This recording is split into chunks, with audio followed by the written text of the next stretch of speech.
hindi lang daw nakakasama sa kalusugan kundi maging sa kalikasan. Yan ang hatid na mensahe ng Iwas Paputoxic campaign ng grupong Eco Waste Coalition. Sinimula na rin ng Department of Health ang pag-iikot sa mga barangay para manawagang umiwas sa paputok. May report si Julius Segovia.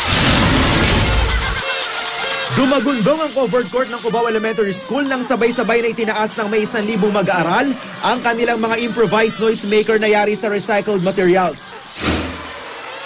Pinasaya pa ang programa ni Santa Claus na suot ang karatulang Iwas Paputoxic.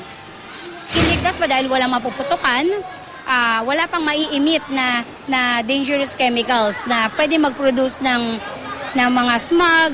Bukod sa peligrong dulot ng mga paputok, makakasama rin daw ito sa kalikasan.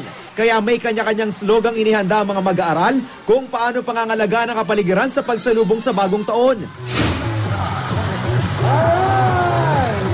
Di rin syempre nawawala ang pagsayaw ng Gangnam Style sa pangunguna ni Health Assistant Secretary Eric Tayag.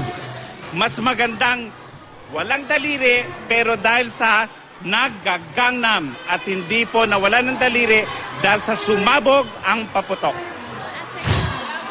At dahil Christmas break na sa ilang paaralan, sa barabarangay na rumoronda ang DOH kahapon.